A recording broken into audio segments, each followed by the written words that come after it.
Thank you very much. These are great, great people, and these are real workers. I love the workers. We're doing a good job for the workers, and I'm thrilled to be back in Wisconsin.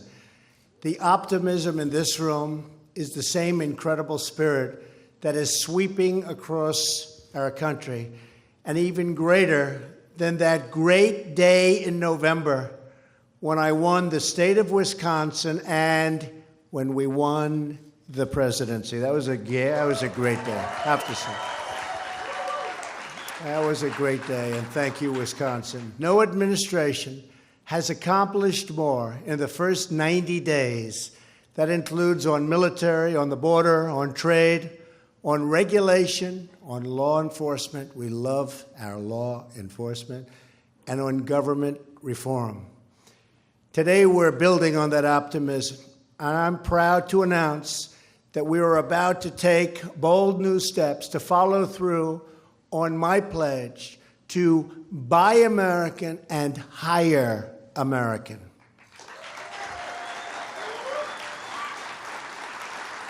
I can't think of a better place to make this announcement than right here at Snap-on.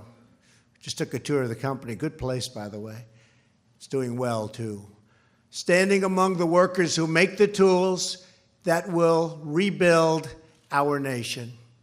Your craftsmanship is incredible. It's a pleasure to see my good friend, Governor Scott Walker. He has been such a big help. He has been so incredible. Stand up, Scott. Governor Walker. As well as Senator Ron Johnson. We worked hard together. Thank you, Ron. And although he could not be here today, my thanks go to Speaker Ryan, who's represented this city for nearly 2 decades in Congress. And you know where he is? He's with NATO. And so he has a good excuse. And I said, Ron, make sure these countries start paying their bills a little bit more. You know, they're way, way behind, Ron. We have to do, I'm going to talk to you about that, Ron. But Paul, you're over with NATO, get them to pay their bills. I think that, and Ron, you have to work on that too. And Scott, you're right here in Wisconsin. You don't have to bother. We'll keep you right here. For a little while, at least. Also with us is a famous local resident, the pride of Kenosha, Reince Priebus, my chief of staff. Where is Reince? Where is he? What a good man. There he is.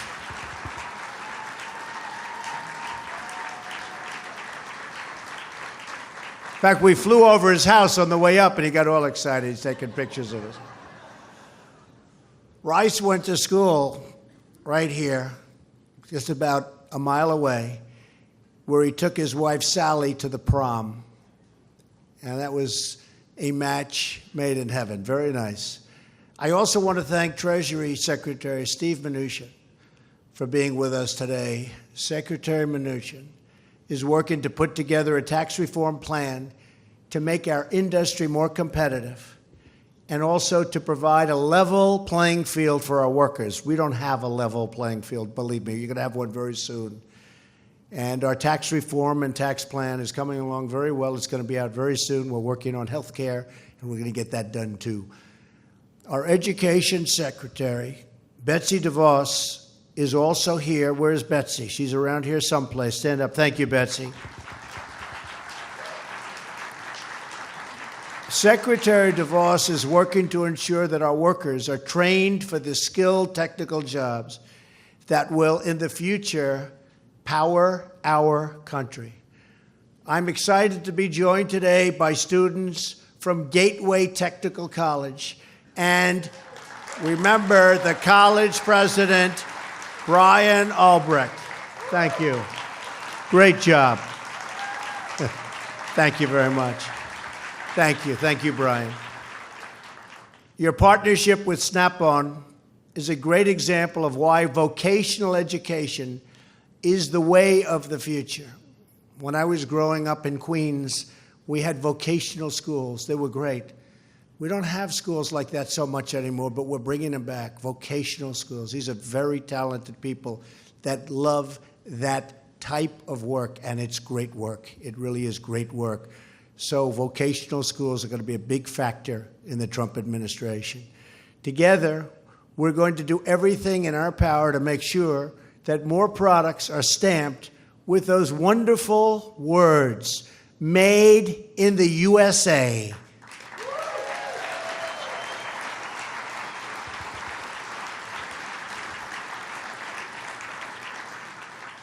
The old days we used to use it. We don't use it so much anymore. We're going to start using it again. Made in the USA. For too long, we've watched as our factories have been closed and our jobs have been sent to other faraway lands. We've lost 70,000 factories since China joined the World Trade Organization. And you've seen that. You've heard about it. 70,000. The World Trade Organization, another one of our disasters. But this election, the American people voted to end the theft of American prosperity. They voted to bring back their jobs and to bring back their dreams into our country. That's why I'm here today. In just a few moments, I will be signing a Buy American and Hire American executive order. You haven't heard about that in a long time in this country. With this action, we are sending a powerful signal to the world. We're going to defend our workers, protect our jobs, and finally, put America first.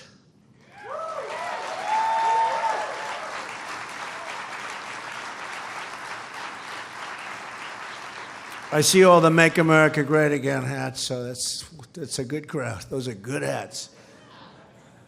Through the years, Snap-on tools have been at the center of our industrial life. Your tools have fixed the cars our families depend on. They've sailed with the fleets that patrol the oceans. They've fixed the planes that cross our skies. And Snap-on tools have reached the heights of space, used by astronauts in orbit to carry out their very, very important work. And I don't know if you noticed, recently I signed a very big order. We're going to spend again on NASA space program. And that's something we need, and we also need it psychologically, but it's going to be very exciting.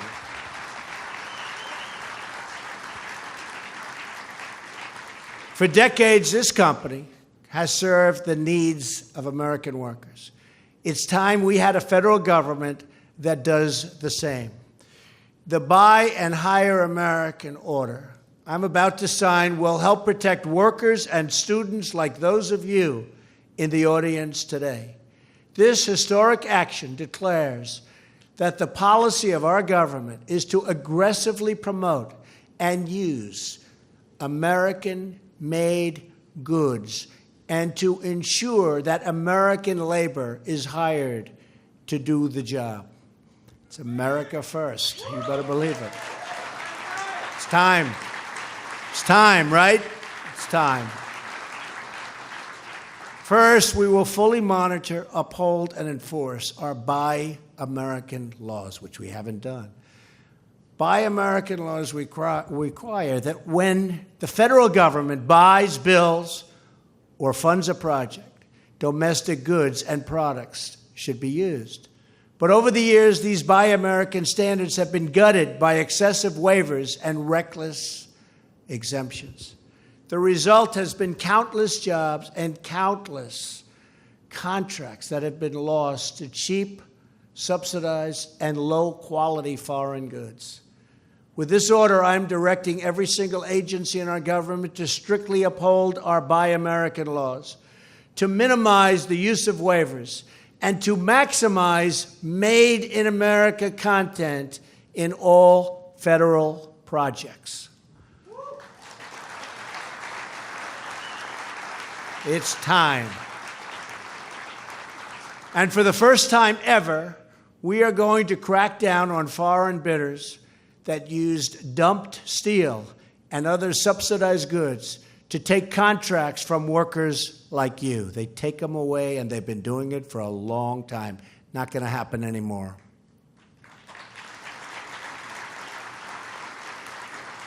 We are finally standing up for our workers and for our companies. In short, this order declares that American projects should be made with American goods.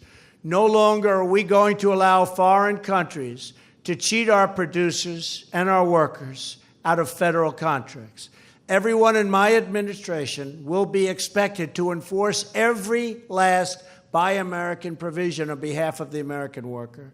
And we are going to investigate every single trade deal that undermines these provisions. Secondly, we are going to enforce the higher American rules that are designed to protect jobs and wages of workers in the United States. We believe jobs must be offered to American workers first. Does that make sense?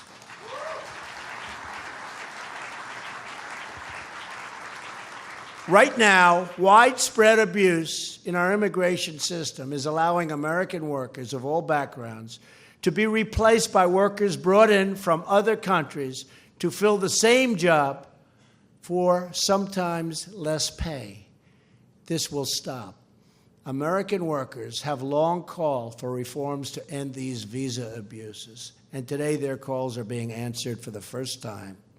That includes taking the first steps to set in motion a long overdue reform of H-1B visas. Right now, H-1B visas are awarded in a totally random lottery, and that's wrong. Instead, they should be given to the most skilled and highest paid applicants, and they should never, ever be used to replace Americans. No one can compete with American workers when they are given a fair and level playing field, which has not happened for decades.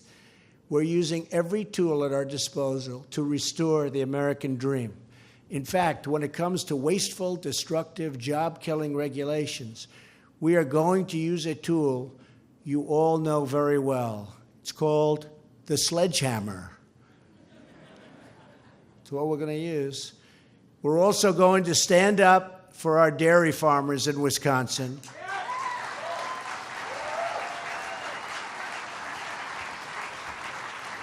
And I've been reading about it, and I've been talking about it for a long time, and that demands really immediately fair trade with all of our trading partners, and that includes Canada.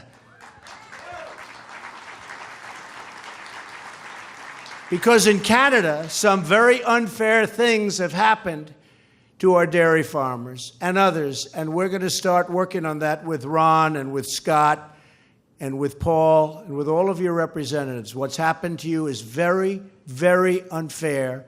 It's another typical one-sided deal against the United States, and it's not going to be happening for long. So, Scott, you and Ron and myself and Paul and everybody else, we're going to get together, and we're going to call Canada, and we're going to say, what happened? And they might give us an answer, but we're going to get the solution, not just the answer, okay? Because we know what the solution is, all right?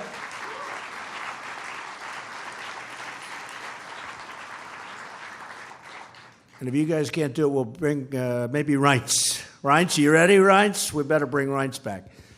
Now, we'll get that done. We're going to work on that very hard. We're going to work on it immediately, in fact, starting today. It's a terrible thing that happened to the farmers of Wisconsin. The fact is, NAFTA has been a disaster for the United States, a complete and total disaster. And we're going to do some things. And we have all sorts of rules and regulations that are horrendous. Like we wanted started to negotiate with Mexico immediately. And we have these provisions where you have to wait long periods of time. You have to notify Congress. And after you notify Congress, you have to get certified.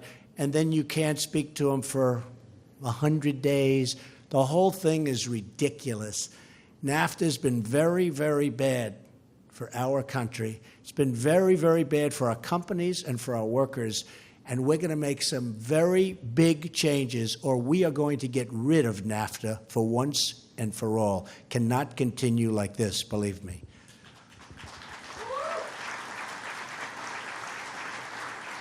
Big things will be happening on trade with other countries over the coming months, and I mean very big. We're also working with Congress on tax reform and simplification, and we're on time if we get that health care approval. So press every one of you congressmen, press everybody, because we want to get that approval. And it just makes the tax reform easier, and it makes it better, and it's going to make it steeper. It's going to be bigger, and that's what we want to do. So we're in very good shape on tax reform. We have the concept of the plan. We're going to be announcing it very soon. But health care, we have to get the health care taken care of. And as soon as health care takes care of, we are going to march very quickly. You're going to watch. We're going to surprise you. Right, Steve Mnuchin? Right? Secretary of Treasury. I see Sean, and stand up, Sean. Let's stand up. You know, I had no idea. I was told a year ago, he's been so great to me. I was told a year ago, he's like a world champion climber, climbs the trees. And after that, every time I look at him now differently. I'm very impressed with that, Sean. And he's also very good on television and very helpful. Thank you, man, thank you. We'll be making big investments in rebuilding our military and repairing our badly depleted infrastructure. And that'll happen soon also. Infrastructure, big infrastructure bill. Probably use it with something else that's a little bit harder to get approved in order to get that approved. But infrastructure is coming, and it's coming fast. New ships, bridges, tunnels, and airplanes will be constructed with American hands, American steel, and yes, American tools.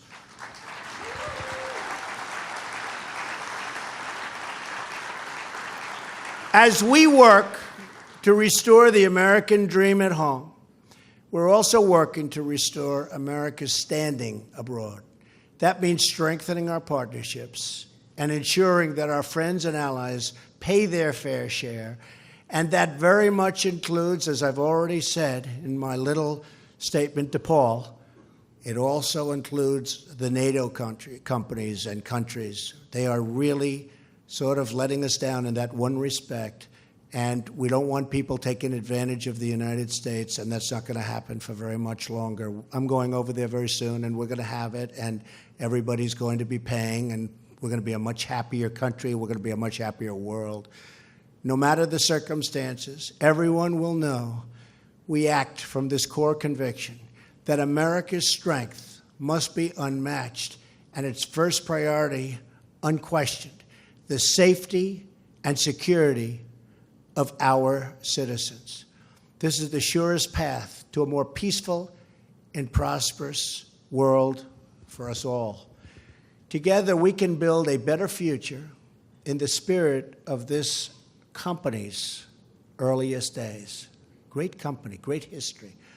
I recently learned that decades ago in the 1920s, when your salesman entered a dusty repair shop or stained, a nice, beautiful stained garage floor, which I've seen many of, he would find a spot to lay out a beautiful green felt mat. The people of the company know what that means.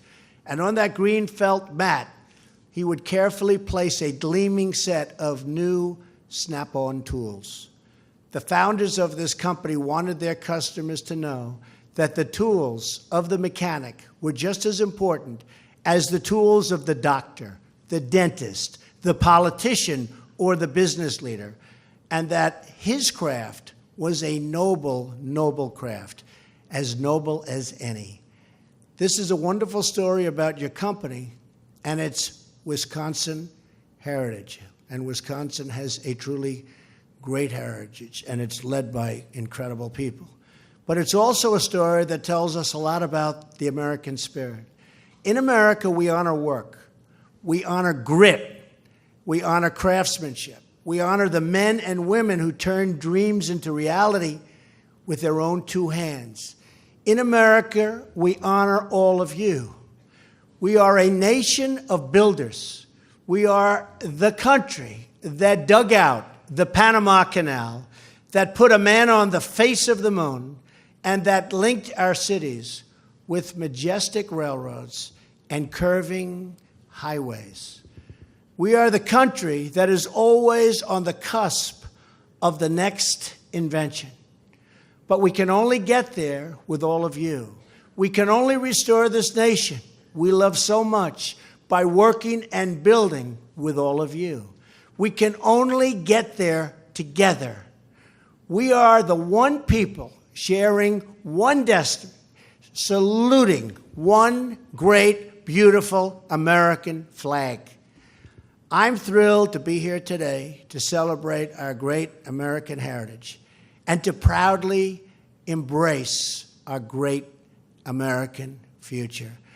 I want to thank the people of Wisconsin for doing so much for me. That's why I came back here, not just for the company, frankly, for the people of Wisconsin. You have been so incredible to me and my administration, and we will never, ever let you down. God bless you. God bless the American worker. God bless the American dream.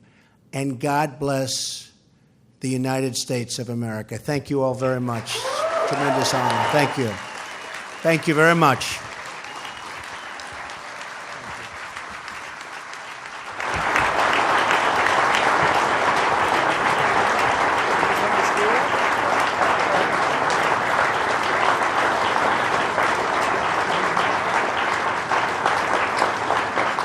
Get ready, everybody. This is a big one. Get ready. How about having some Scott, Ron, and everybody? Come on up. Come on up. Lieutenant Governor, come on up. Come on up. Who should I give the pen to is the big question, right? I think one of them should get it. Yeah. Come on up, fellas. Should step up.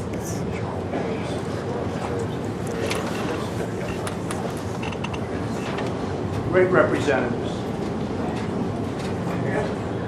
All right. Congratulations. Come on up.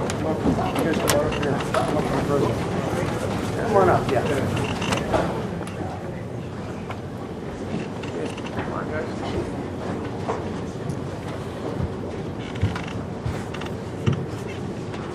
Okay. This is a tremendous honor for me. The only question is who gets the pen.